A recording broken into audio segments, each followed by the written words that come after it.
Yo, what's up, everyone? And thanks for joining us again on the Huddle. Was it your weekly playbook? Your weekly playbook to find success in the flooring industry. And then Paul's got his own thing that he says, but we just don't want anyone to fail, man. So we do our best to talk about the issues, potential issues, and bring you education. And in hopes that you guys return the favor and educate us as well. We're not always right. We don't claim to be. So Daniel's setting up, but today's episode is about what makes a client high risk and how to find them, how to spot them before you do the job, because I before you do think the job, right? Uh, all of us have had that job where it made us look at what do we got to do different. where do we have to be better, and how do we minimize the risk of attracting that type of clientele? Good luck when you guys figure it all out. I can tell you that. But I think that I don't think Paul's going to be on here today, right, Daniel? No, He's he's he's got an event hanging out with with the his kids. grandbabies. Yeah, with the grandbabies. That's right. So uh, we're going to have to go by what Daniel and I have experienced, and maybe we get a little bit of help from the I audience as know. well. I'm sure Rod has some insight. He's been in it for a while. Yeah, and you can separate this thing into two different. It can be all over the board, but commercial versus residential, right? Two different walks of life, two different sets of expectations, two different types of end user. Um, One you answer directly to the homeowner, the other you have a chain of command, right? And bound by contracts on both sides. Hopefully, there's a contract involved. Um, but anyway, you know what? I'm just going to get to it and start talking about it. The and this is going to sound bad, and I don't mean to scare anybody away, but you can almost bank on a family member or a friend being the most high risk because their level of expectations are going to be through the roof, and that's because they know what you do, they know what you're capable of, right? And the only reason I say high risk is we've always done our best to give the best pricing that we can give for our time. Um, and sometimes that means taking away from our bottom dollar, our margins, our percentages. We sacrifice on our end to help family and friends. And with that sacrifice, um, getting rid of our cushion that helps soften the blow to some of the unforeseens. Um, Just punchless, right? mhm. Jimmy says what's up on Instagram too, by the way. But it's like that they don't realize that you're giving up a lot when because typically they're asking for a deal anyways, right? Let me get that family deal, that family discount, Yeah. and then you give it to them, and then it's all always something. It, they just expect you to take care of things, right? And if I said that I wasn't guilty of that at some point, I'd be lying. But it's been a very long time since I've required or set some kind of level of expectation through family or friend. Now, if I hire a family or friend, I hire them and I don't haggle. I don't wheel and deal. I don't barter. The cost is the cost, and I'm willing to absorb it. If it's too much, I just say, hey, that's out of my budget. I don't try to make them backpedal on their pricing at all. I just assume that as family and friends, they're giving me the best price they possibly can. So that way they can still maintain some kind of profit. You know, they have a family and or employees that they have to take care of as well. And I get it. I understand. So I don't ever ask. Um, and if I have, and I do my best not to ask. But if I have, I'm sorry, guys. Not my intention to beat you up on pricing. Um, but Like, yeah, yeah, let's. Rod says that his mom was one of the toughest to satisfy. Oh yeah, for sure. Uh, you know, you always want to do the best possible project or job or install for family and friends, right? Because not only do they have to look at it every day, but you're going to see them more often, right? So chances of them bringing something up or you going to their house and seeing something you don't like, it's like, should have done something different there. Yeah, but I Uh, think we've also been in the spot too where it's like you go over there and it's like, I'm just gonna take care of that real quick. Like it bothers you, right? They yeah, never even said anything about it. They didn't notice, but sometimes it's like that too. yeah. Free is the tough one to swallow. I don't mind bartering. Like, if the barter ever comes up, I don't mind doing that. Trade service for service. Um, some people have some things that they do in the trades, or, you know, sometimes I just want to learn something new. Yeah, I'll come and help you. If you teach me, you know, XYZ, I'll help you out. No problem. Or go hang out, throw something on the grill. Let's fix something. It doesn't always have to be floors. It can just be somebody helping. Um, the topic today is very broad, right? Like almost every topic that we have, right? We could go in a lot of different directions. Uh, being that we're primarily commercial, and that's where we kind of grew up, as in the commercial world.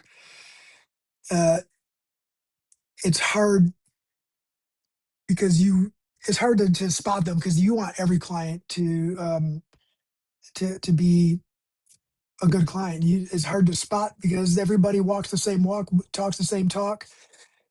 If you're working for a flooring store or if you're working for a general contractor, um, I will say the days of a man's word and an agreement and a handshake, those are no longer in play. Um, it sucks to say it like that, but even if you're working with someone that you worked with 25 years ago, they work for someone now who requires a bunch of contracts and signatures and agreements, and you don't really find the high risk until you've Until it's already, there. It's like the yeah, until it's insurance, there, right? until it You don't hits, need it until you need it. You don't right? realize it until it's there already. Jimmy says that designers are his favorite clients, but the last 2 years he cut ties with two of them because couldn't meet expectations, selling materials that could achieve what they anticipated. He just said it wasn't a good fit and moved on. And I think that's probably the best bet, right? Sometimes you just gotta, hey, I don't think we're a good fit. You know what? And he just kind of hit that one right on the head there too. And that's if you're working with designers or you're working with a salesperson who sets an expectation that's unreachable or gives information that you wouldn't give as an installer, right? And preps the client for a top tier when they're picking something that's down here, right? I think that is that's a red flag right there to me. Someone who doesn't necessarily know the process, I would say. But if you're working with them for a while and they're adapting to what you've done, and they know what you're capable of doing and what the material limitations are, and then it does get better. So I guess that goes back to the you don't know the high risk until it hits, right? You got to give somebody a chance the way they give you a chance. Um, I'm sure that there's been multiple companies that gave us a chance and viewed us as a high risk at some point, but we're very open and we like to communicate. Uh, Probably a little too much on my end, but I don't want to be viewed as a high risk. I want to be viewed as an asset um, to those clients that are potentially high risk. It doesn't always work out that way, but we do our best to do that. Right. Rod says that on the commercial side, he thoroughly checks customers' paying habits and financial history. And I mean, you should, especially on the commercial side, because they check your financial history too to make sure you're strong enough to even do that project. And I was just talking about this with someone the other day. and that's what they were like, man, we're basically just banks for these general contractors. They use us to float the entire project, right? They're using every um, subcontractor to float their part when they really don't necessarily have to come out of pocket for anything right away. You know that, and that's the benefit of being the person at the top of that totem pole, helping create the contracts. Is you can write that in there. Um, that's how construction is, and I think to combat that early on when we were starting to absorb a lot more on the financial portion, we did write in our contract that we would need some sort of payment prior to, right? We didn't have the ability to absorb and float a lot of money out there for long periods of time. But we found that being open and honest about that helped Right. us out a And ton. and then on the flip side, when people look at it that way, they can also say that then they can view us as a risk, right? Because Yep. then our financials aren't strong enough to support that project. And Rod said that bonding can offer some security, Yeah, Kim. but I For whom mean, though? For whom? we we should probably have an entire episode just on bonding. Yeah, we probably should, because some of it is still the progression of the bonding and all that, and who it protects and how it protects and what it evolves into is it can get confusing at times too. But I think I watched the video the other day, and this guy was like,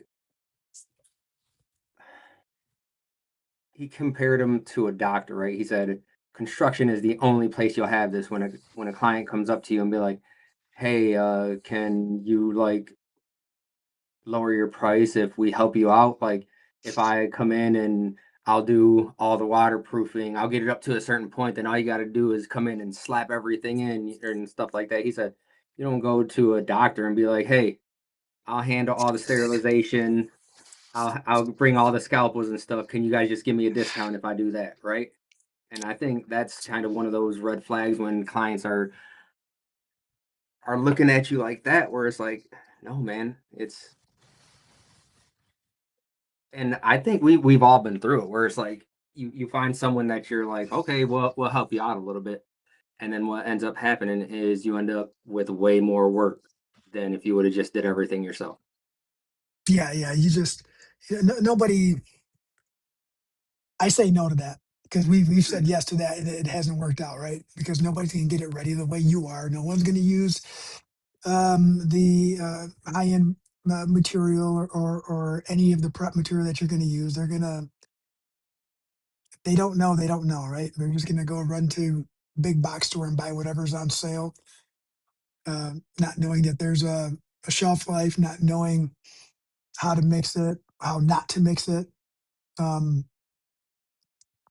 it's walk away, walk away when you have a chance. However, that is a good way to approach a family or a friend, right? That's a good way because then they're if they're handy and you trust them, they're able to help out a little bit. I get it, but if they're a family friend, you know if they're handy enough to do it or not.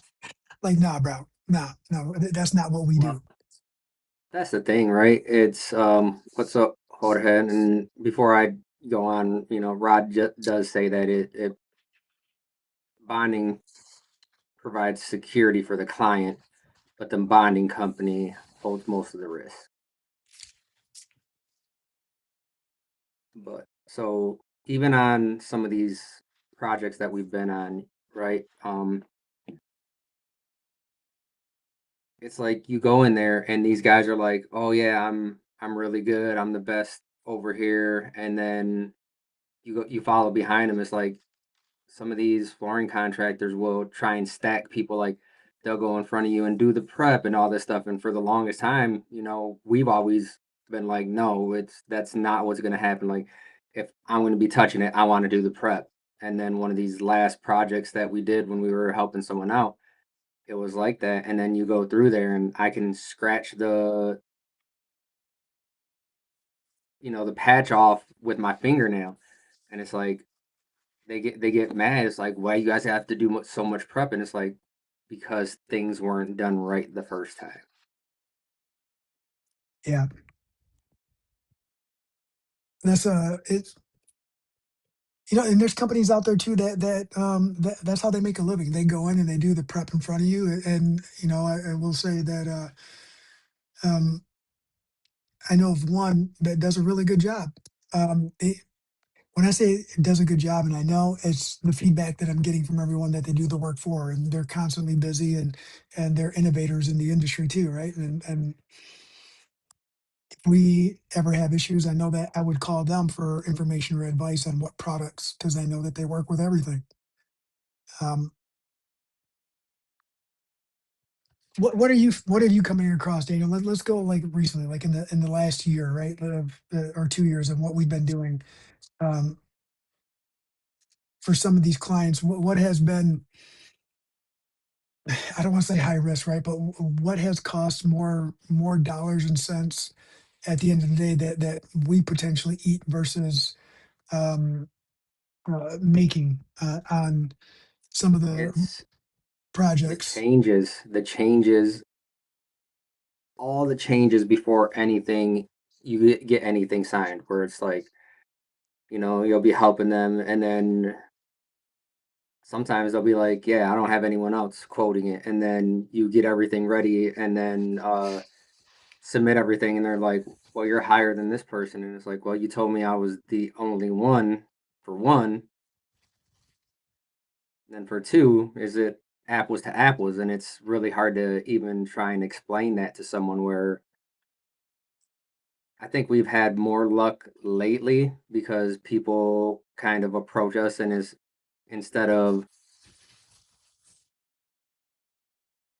them coming to us and being like they're just lower than you, they have asked me, I've had a couple of people ask me, what do you think they're missing? And more often than not, I'm like, it's prep.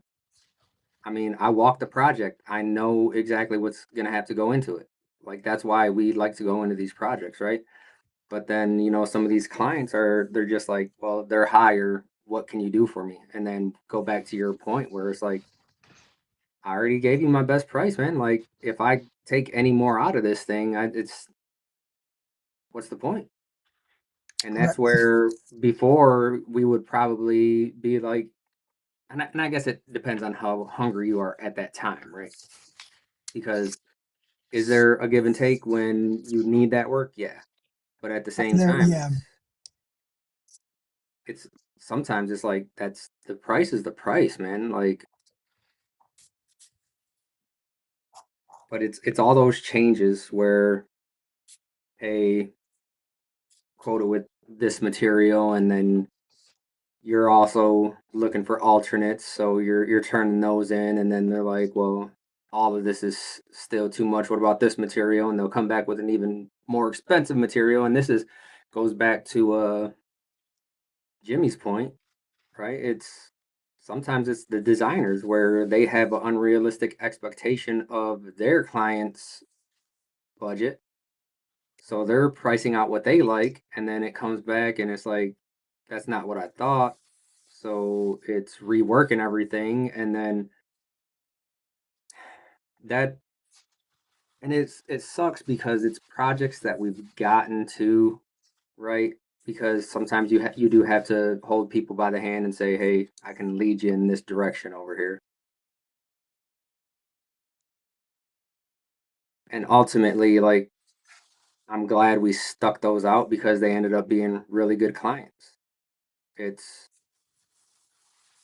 But there's some of them where you do get those red flags right away, where it's like, I mean, there's been some that I've walked on, and just the amount of people there, you're like, yeah, I'm not even gonna end up bidding this. What's up, Georgie?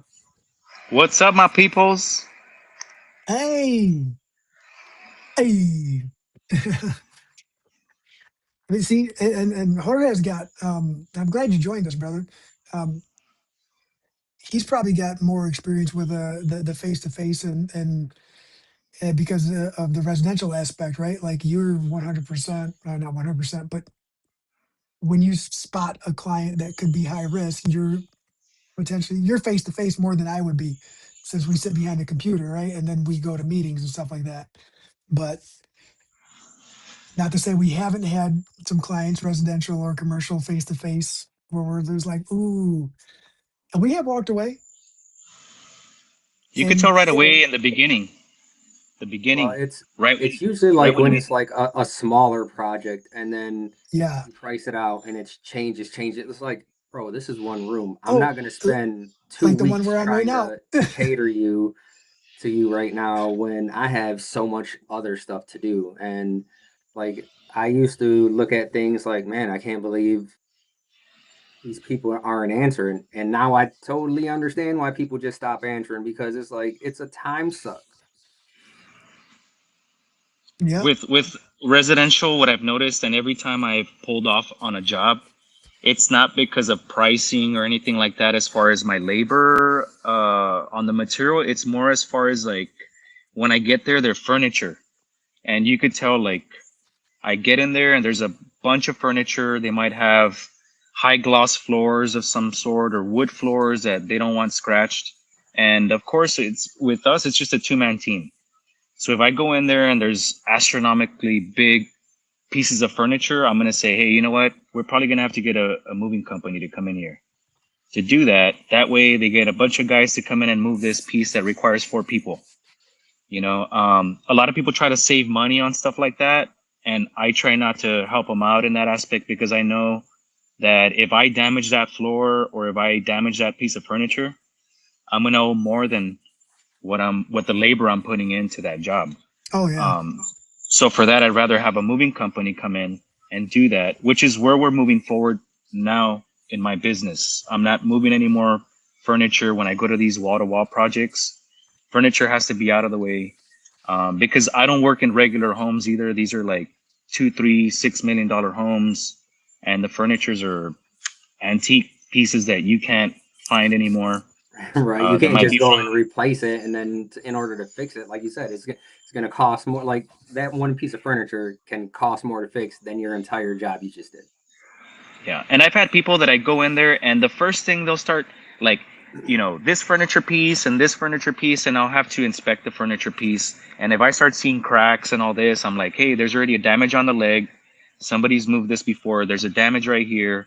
And when they make a big deal out of a piece of something, I'm like, all right, you got to get this moved out of here before I start working. We'll reschedule, or we're not gonna touch it. We're not gonna do the job.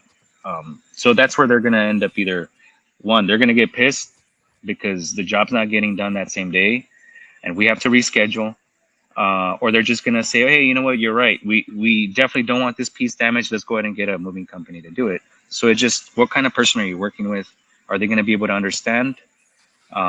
And that usually comes when I work with certain decorators and designers that I might tell them, hey, it's happened before where I go into a place and I'm like, hey, all this stuff before I get in here, you need to get a moving company, move it out, put it in a pod or wherever you need to put it in another space. And I'll get there and they'll say, hey, you know what? Well, we figured you could move the furniture on the day of that I'm going to do the job. And that's where I've had to say, like, one, I either move it or I don't move it. It just depends on the client, the homeowner, right? The homeowner that's going to be there. So that's just my take on it. Everybody's experience is different. You know, It's pretty that's one accurate. thing. And Daniel had said something too right before you went in with the furniture thing about the losing on the smaller jobs. And yeah, for the commercial aspect, it is 100%. Like currently, we're currently on a project right now where I spent a lot of time and met with them multiple times to go over scheduling and phasing and all that. And they agreed. They said, okay. And now we're on phase, when I say phase, we're on area 4 of a project that would only take us like 4 days if it was empty. Right. But now we're at seven different areas, 9 days worth of work. Right. We're on the area 4 and at one out of or 3 out of 4 areas, they haven't been ready when we got there. It's like, you guys, okay, first time, okay, maybe it was an accident. Let's tarp everything up. Let's get rid of this stuff ourselves. Second time it's almost ready, but then they shut the water off. They did it's like, dude, what's going on? Why I don't understand the miscommunication. So like today I got a phone call 7:15 this morning. They're not ready. Call the lady. Was like, hey, what's going on? She was like, oh yeah, I forgot to. I was like, well, hey, well, this is unacceptable. Like I'm gonna pull my guys off, right? And what's that gonna do to you? Like if you can't be ready for me, then why should I bend over backwards to make sure that we're still done at the end of the day? So that way you guys can't or aren't gonna be ready for us tomorrow. And, oh no, please don't do that. Please. I'm like, well, something's got to give. Like I'm gonna. So and I hate doing that, right? And I hate trying to pull that muscle card on there, but they fully expect us to hold up our end of the bargain while they're not holding up theirs. And unfortunately, sometimes you got to flex that muscle. And yeah, I've already donated some hours to there. Am I going to try to go after them at the end of the day? Probably not, unless they get substantial. But I just want to make it through it. And if they ever call again, now I know what to do the next time, right? Yeah. High risk, high reward. So, Yeah, and communication man, is key at the beginning of you inspecting the job, doing your estimation, communicating that over whatever it is that might need to be done prior to us engaging on to the project. You know, as far as everybody communicates that, I usually don't have any problems. I'm usually I'll have one job every 2 years or every 3 years that it's a little bit of something where somebody just didn't do their portion, but for the most part, as long as I communicate myself with the client and the decorators, designers, builders, everything runs smoothly, and that's what you have to do. Don't expect for the client to know these things. You gotta oh yeah, communicate it over to them. yeah. Over communication. I'm really good at that, and I try to lay it out right. I have to approach it every time. Like they don't know anything about what we do. Sometimes they do, sometimes they don't. But I have to approach it like that because I've done it very vaguely before, and that's the wrong approach. Um, but also the clients can be vague too, right? They cannot give you all the information, and you kind of plan according to the information you receive. And if that consistently happens with another flooring outfit or a designer, right? We tend to not entertain their projects more and more. And sorry, I can't. I'm just too busy. I can't help you out on that. And that goes for general contractors too. There's a couple general contractors that I won't work for. They have a lot of work. It's just no, I won't do it. I can't bring myself to do it. They put me in a bad spot too many times, and shame on me if I w- do that again. Not going to call them out. Rod But said that he provides a pre-installed checklist for occupied spaces, and then right after that, he says doesn't always work. I mean, but at Yeah. least you're providing it, right? At least you have something that you can talk to them and be like, listen, guys, we gave you this list already. These things were not done prior to us being there. Yeah, I don't know if I'm gonna forgive him about his typos though, yeah, yeah, Rod. I'm not forgiving you, Rod. Fat fingers, bro. But yeah, um, it's always good to have a pre-installed checklist. That's most people that I work with in retail business, they have that. They communicate it over because, bro, I'm hard to get a hold of. You go to the back of the line, that's another 8 weeks. So, and that's a yeah, great problem to have. Is that just shows how custom and personalized your work is, right? Like you are have separated yourself, and that's awesome. Congrats, brother. Um, as far as like we're required to do like pre-qualifications before we go work for these larger companies too, right? And for a while there, I was trying to design something for potential clients and like a pre-qual for a client. Um, and I don't know where I heard it or read it, but someone had said that if you put up front that estimate or consultation, right? Consultation will cost X amount of dollars, then you're kind of weeding out some of the people who are just price checking around anyway. Um, I don't know how accurate that is because we never really implemented it. Right, I did try it on a couple people, and it I actually got uh, a portion of the projects, I would say. So I guess it does work, right? Like I say, hey, if you pay this much money, this is what comes off of your final bill anyway. So it's as a credit. But if you are just using me to get pricing, then my time is not wasted. It does work. Um, I've tried it and it works. It weeds yeah, out the people who just are price checking. Another thing is if I'm doing it through a designer or decorator, and if they're always calling to get estimates on stuff, and hence the jobs might get done, but sometimes it's stuff that's super easy, and I'm like, really, like this is a 12 by 13 room, like you could do this. I don't have to travel across town to measure this and waste gas. Some stuff's really easy, and I'm like, I'm surprised they don't take initiative and just get the tape measure and start doing it. So what I started doing is like for stuff like that, I'm gonna charge gas, a 65 buck consultation to go to the other side of town just to let them know you need a 12 by 14, and they feel a lot more comfortable. Great, I don't mind doing it, but sometimes when it's stuff that's real easy and they don't want to pay, sometimes people will say, I'm not paying 65 bucks. What I'll say is, hey, you know what, I'll take it off of the job at the end. I'll take off your pickup fee or whatever it is. That way, yeah, I'm just trying to save money on gas and time because I don't have a lot of it these days. So any help they can give me on something easy, hey, take initiative, bust out the tape measure. yeah, 100%. And we had a gentleman on here on one of the podcasts a while ago about an app that actually helps with some of that too, right? I think it's what LiveWire, Daniel. It hasn't. It, we Live haven't used it yet, switch. or Live Switch. Yeah, sorry, Live Switch. James, that was the gentleman's name, I believe. But we haven't personally experienced it yet. But and dude, I know that we want to. It's just we have so many things going on right now that it's hard to keep adding more to the equation, not knowing exactly what the benefit is for us. But the charging for the consultation, like it did work, right? But then we had to create a lot more. There's a lot more to it than just uh, the consultation. I don't know how to automate it for what we have, and I really wish I could have figured that out, but we had other things to do, and I couldn't Well, spend any more time.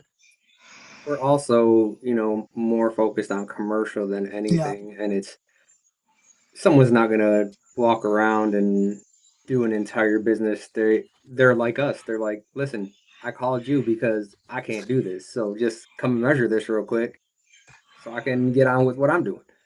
yeah. It's all about making everyone's lives easier, right? We're trying to do it as a business. They want to do it as a client, a homeowner, business owner. I get it. Um, so back to like the actual topic on how to spot. Well, Um, Jorge kind of touched on it too, right? When they're price shopping,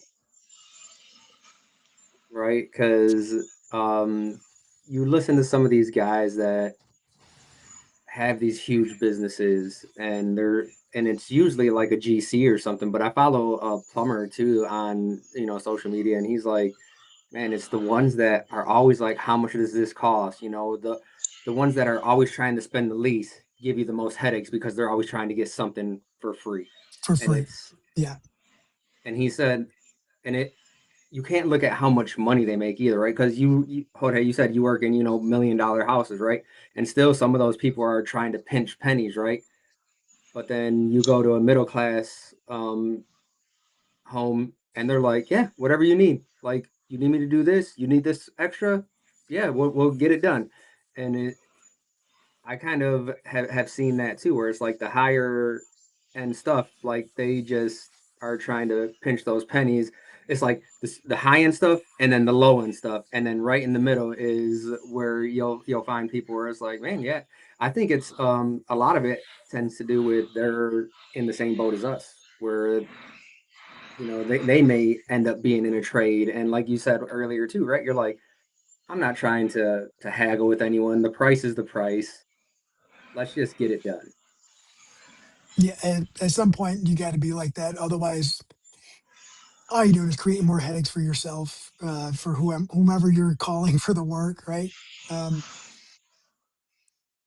the work should speak for itself, but we live in a time when dollars and cents, unfortunately, are looked at over skill set, finished product, knowledge base.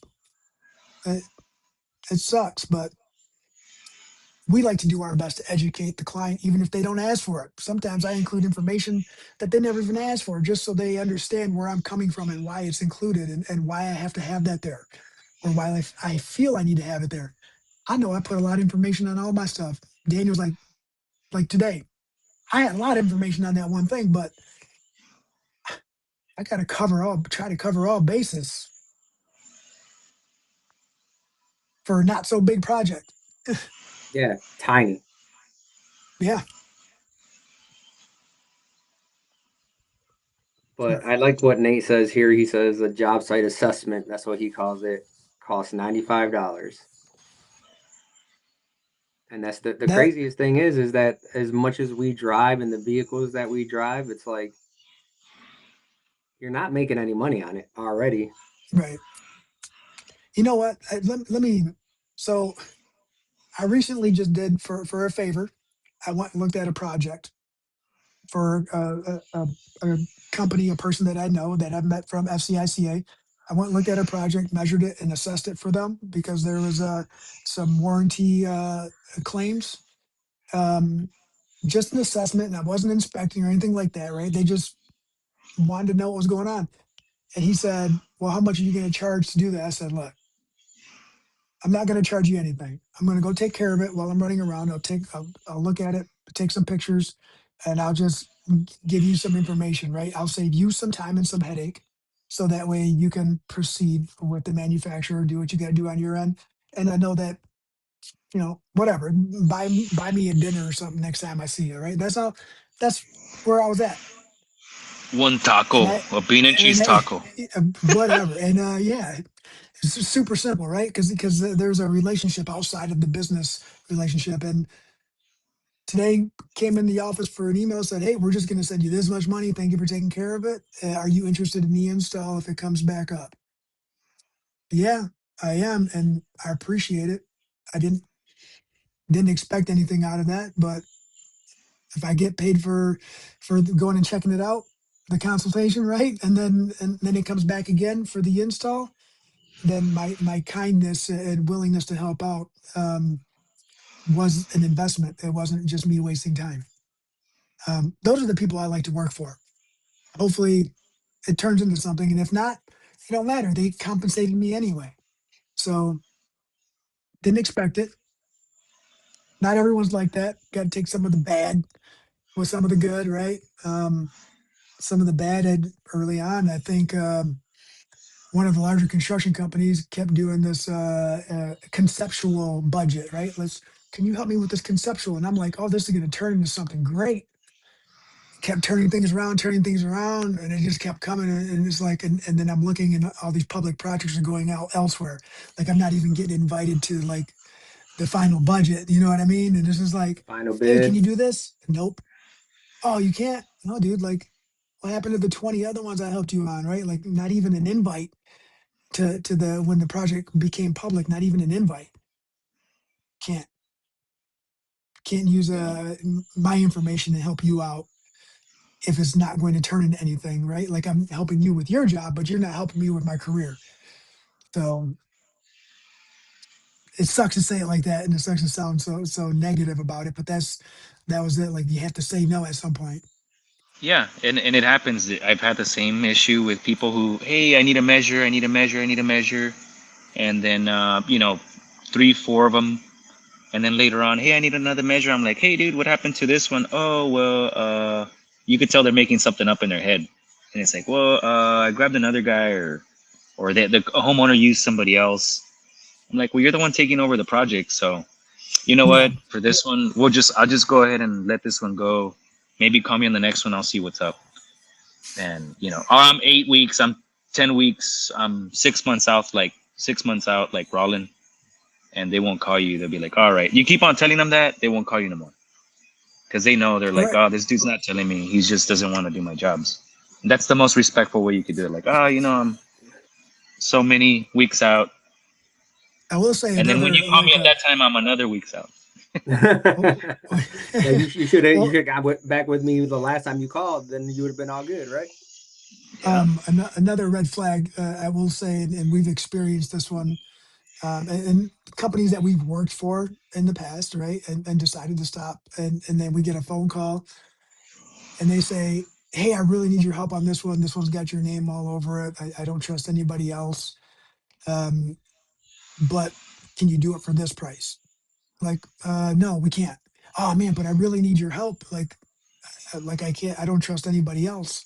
It's like, okay, well then, if you don't This is trust the price. anybody else, then you understand that the cost is the cost.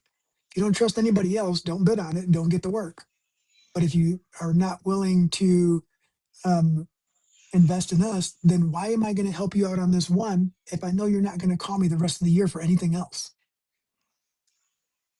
And that's a real conversation actually. And you catch people off guard, right? Like they're like I don't even know what to say to that. Well, like Nate says right here, sometimes you have to fire the client. Yeah, Yep. I seen that. That's a good one right there, Nate. And it's not even necessarily firing them, right? Because you haven't even worked with them yet in some cases. But it's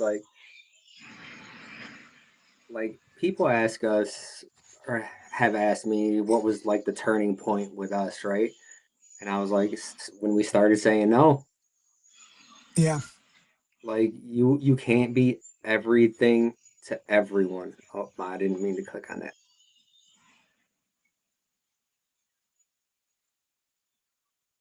I don't Which know one's why that? my computer's doing this. I keep on trying to click on something and it's not it's not I'm clicking not on the even on the right computer. I'm spot. using the tablet. I'm trying to read it. It's all small print right now, but this camera and the microphone seem to work better, more consistent. So um, I'm looking at the one that Rod put. The greatest risk is not knowing all the details of what you're pricing. That's the one that I was trying to put up and it kept on it was I clicked on it and it will go like five up. So you know what, Rod? That man, that is And then he words of follows up wisdom with right this there. statement too. And the reason I say words of wisdom there is, and this is in our area. In our area, and when we started out, we didn't know what we were getting paid for a project when we were starting out, right? Like these work rooms wouldn't even give us a work order till the day of, and I didn't I didn't like that, but we did take it and start like that, and we accepted it, not knowing just knowing that we had some kind of we were generating revenue, whether it was profitable or not, right? Um, didn't matter. We had work on the books, and we were staying busy, and we knew that we were going to get paid at least for 90% of what was on the paperwork. A lot of these installers don't know the business part, and that's how they live, work order to work order, and they know that they have work on the books, and they might know the address of where they're going, but they don't have all the details. And Yeah, unfortunately, they don't find out until they go load up that morning what they're doing that day. yeah, and that's a horrible way to be that's a horrible model for a business owner, right? 1099 independent or not, that's not a very good model. And a lot of the people who step outside of that find success a little bit quicker because they're giving themselves structure. But just so you guys know, man, like if there's a company out there that does that, and they don't want to share information with you until the day of, unfortunately, that's a red flag. Even if they are a large company, that's a red flag. And the reason I say that is if you're trying to grow, they're trying to hinder that. And if they're not trying to hinder that, then you companies should listen up. Share the information. Ask them to help you with the bids if they're available, right? Ask for input on products, on adhesives that work better with certain products. That goes a lot further instead of making the installer eat it or not know. So red flag is not sharing information prior to the project starting. especially if it's a large project. Like, if I'm going to be there for a month, what other installer are you going to have on site? What's my primary objective? What are the dollars and cents that I'm looking forward to making? And what is the process of the change orders? If I hit extras, how do I make sure I'm going to get paid for the extra work that I'm going to do? That's pretty basic. Yeah, and it's also getting back to the work order, not knowing what's going on with it, is, till you, the day you get there, is counting on the person who's actually going out there to the job site and that's building that work order for you. How experienced are they? You know, like, because some of these jobs might not be in town, there might not be a supply store nearby. So how much material do you have in your van? You know, by the time you get there, it's like, oh, well, I'm gonna be putting carpet down on ceramic floor. I didn't bring a lot of liquid nail or whatever. However And you yeah, put it right. down, And you I'm an know. hour and a half away from anything. Yep. That has happened, dude. Like, that has literally happened. And that's where teaming up and making sure, like, if you start with a designer who's pretty green, or outside sales or inside sales for another company, and they're pretty green and fresh, um, as the installer, share some of your experiences with them, so that way, if they're serious about it, they will kind of put those safeguards in place. They want to be better, right? If they don't, entertain anything that you're saying, and don't want to work with you in their way, or no way, or that's not what my paper says to do, my checklist that they created, right? If they like that, you're probably not going to have a lot of great experiences. Um, Red flag, stay away, or give them a chance and see if they want to create a relationship, and an understanding. Right? Let's dance. We're gonna dance, so that way we're both happy at the end of the night. We don't want to lose. I don't want you to lose, and I don't want to lose. So let's make sure that we have a, a good understanding and a level of expectations. Otherwise, it ain't gonna work. I'll do this one for you, and then I'll move on. Yeah. By now, I've already managed to any retail store that I work. You need to send me pictures of the areas that I'm working on. You need to send me if you're building it on Measure Square, whatever you're doing. I want to see what it looks like on that. I want everything you have, material specs, pricing, how much did this cost, what kind of padding are you putting down. And Daniel's seen it because when we're sitting in the press room, you saw when they sent me in that email, right? You're like, wow, you get all that? Bro, I asked for everything, and if I don't have it, it just delays their process. So because I'm not going to look at it and be like, whoa, you're missing this, you got to go back to that house and get this for me. And that's So why I said that, because I'm not used to other people requiring all the stuff that we usually require, right? And then once you see it, it's like, I was so happy that you did. Yeah, 100. so And it's so we have a company that we've been working for a long time. I worked for them when I worked for actually the couple companies we do labor only for, that we still partner with. I've worked for them since almost day one of me being an installer, to be honest with you. Um, and the amount of details, like, at first they're like, why do you need all this information? Like, why? And they're like, you want so much. Now they understand. I get a whole breakdown, a whole list, right? And they'll say, I didn't have time to check this, or I forgot to check this. But then it's always this one is too big and there's a lot of moving parts. I would rather you just meet me on the project, and we can walk with the client and ask the questions, because I know I'm not going to get all the questions asked or answered that you typically ask.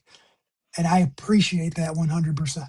Um, Sometimes it's not very convenient, but at the same time, I'd rather be inconvenienced for a couple hours before anything starts than be inconvenienced for a week or two with a crew with no work, or hitting a lot of issues that could have been prevented.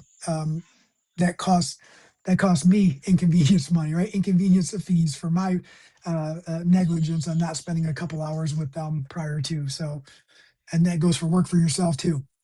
Just spend the time. Um,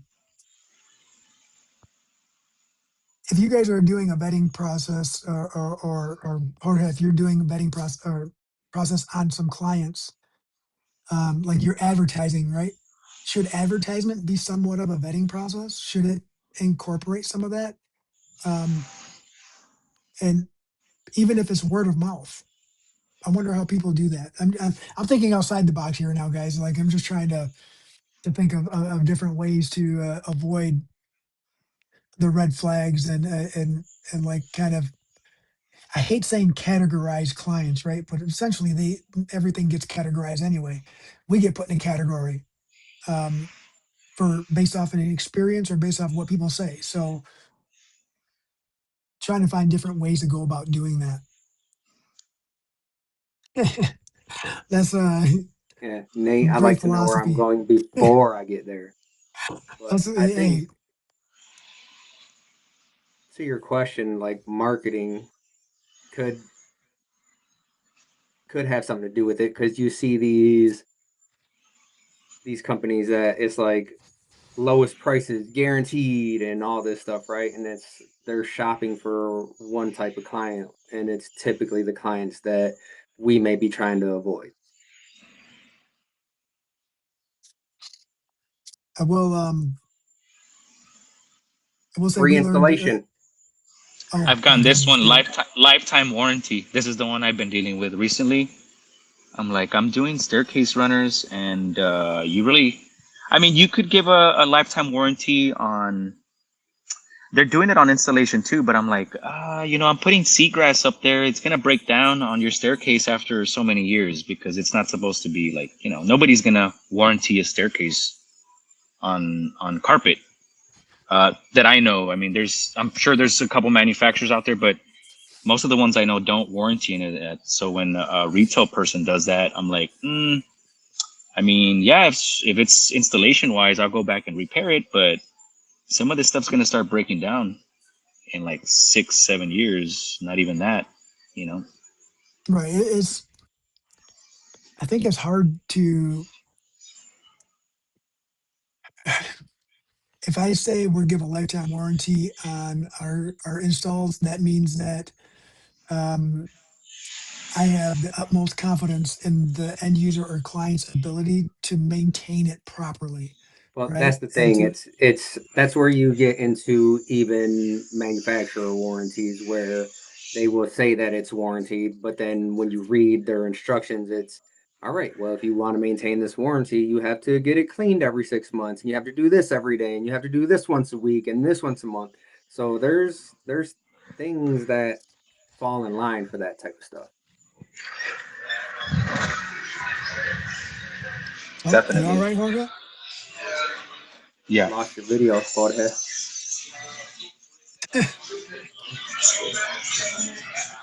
So- sounds like sounds like you got a party going on over there, bro. Oh, did your headphones die? No, my headphones are good. My I'm just headphones are about to I die. had to move around. Oh, Well, thank you for not making me curse it. Well, I don't really know what else to ask and where to go, right? Like I want to give different scenarios, but I just, there, everybody has red flags at one point or another, and everybody that even the people that you do work with, um, at some point, have a high risk project or scenario. It doesn't always work out in your favor or their favor, but um, at the end of and I don't say at the end of the day, in a relationship, you're going to hit the high risk zones, and it's not always going to be favorable, right? But I'm going to look at one of our relationships right now is 25 years. If you look at the full 25 years, have we lost something? Yes. Have we gained more than we lost? 100%. Um, but that's the whole 25 years. You know what I mean? Uh, you just don't want to start a relationship with anyone, contractor, designer, other flooring store. You don't want to start a relationship on a high risk note because you're not gonna. it's going to be harder to come back from that. You're always going to have that chip on your shoulder working with them and always think that something bad's going to happen. And then that's going to be your approach. And then if that's your approach, then you're not doing anybody any favors by giving the best pricing or maybe even the best information or even the best attitude. Um, so I would say if you have a sour taste in your mouth at the beginning, something spectacular's got to happen to change that. Yeah. If it Um, doesn't feel good up front, it's up to you, whether you want to take on it or not. I like sitting down with the owners of these businesses sometimes and just kind of, going over the contract and talking over just because I like for them to have an open door policy. Me go in there anytime, talk to them mhm, if I need something. Um, and as long as they're open, I work with those companies. If I notice something even from the top of the food chain that's not trickling right, then I don't even go into that business, and I'll tell them, hey, just lose my number because yeah, like I don't want to deal with people calling me all the time and me telling them no. So it's just like I'll just tell you no right now and just don't call me. I have too much work to be dealing with stuff like that. yeah, I don't think anybody does. And Rod had put on there, do your gambling at the casino, and he's right. And that old saying that's been around forever, Daniel, like I don't even know where we heard it or where it came about. I just know that we repeat it quite a bit. Um, and it's I've never lost a dime on a job I didn't take, right? Yeah.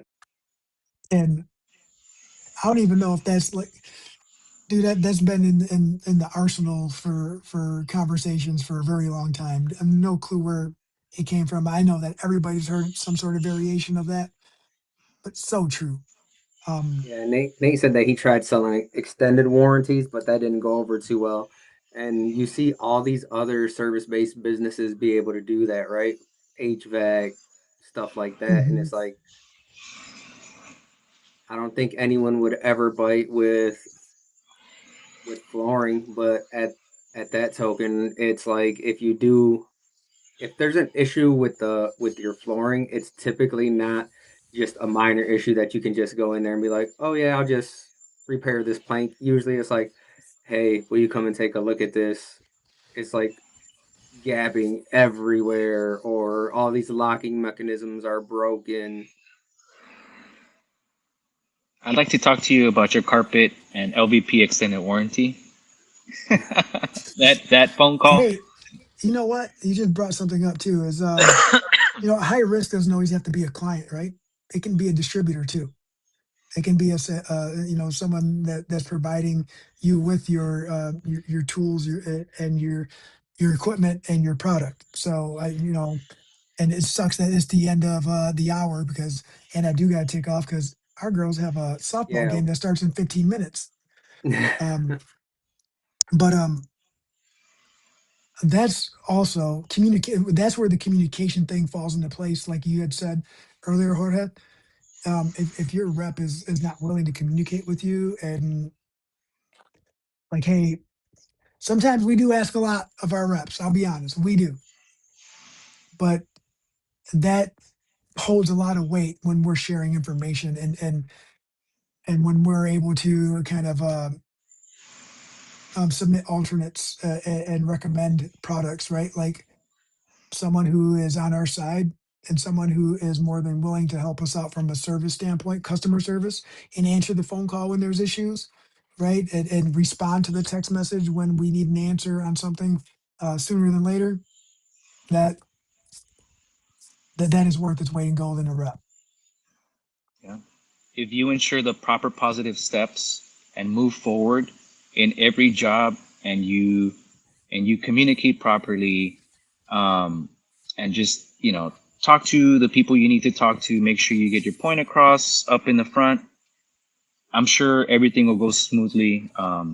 Just remain positive always, look at the bright side of things, and just look at everything up front and make sure it's the way you want to go. So if you do that, I'm sure everything will always flow just smoothly. It happens, man. There comes a time when stuff starts flowing real smoothly, and I can't speak for everyone, but most of the times I'm happy. I'm at the bar early, at the brewery Just early, kidding. I'm and happy I when I'm at mean, the bar. no, I mean, I got out early. A day and a half job. I'm out early. I picked up my work for tomorrow. I'm ready to go. I'm picking out the yarns, um, and I'm doing estimates in a little bit, and I'm good. I'm golden. So just remain positive. Let it flow. Real nice. You'll be good. Yeah, and the more practice you get, the easier it becomes. The Yeah. balance. Well, guys, I think we're at the end of the podcast anyway. So, Yeah. uh, So thank you we everyone for appreciate joining. you guys. Yeah, Give thank you for all us the a like. comments. And Rod, Nate, yeah, you guys have Right. a lot of good insight on that too. And Yeah, this they know something. conversation could carry on. Yeah, they know something. Those gray Yeah, they've hairs been around. are They've been yeah, around. yeah. They Yeah. don't use just for men to hide anything, right? They wear it all out. Mhm. Look at all my grays, bro. Actually, I got some Kanas in here too. So Yeah. Well, good luck to the girls on the games, boys and girls, and Appreciate that. hey, go Spurs, go over here! Yeah, woo! thanks everyone. All right. Hey, find us on the socials, like or don't like. If you haven't already, please subscribe. Find us on YouTube. I think Everywhere. yeah, Tell we're everywhere on all everybody. the platforms. If you like the content, please share it. If you don't like it, please share it. Tell everybody that you don't like it and share it with them. Haters invited. Shake them off. All right. That We'll looks see you like guys. dandruff, bro. That looks like dandruff. We'll see you guys next week. Thanks, everyone.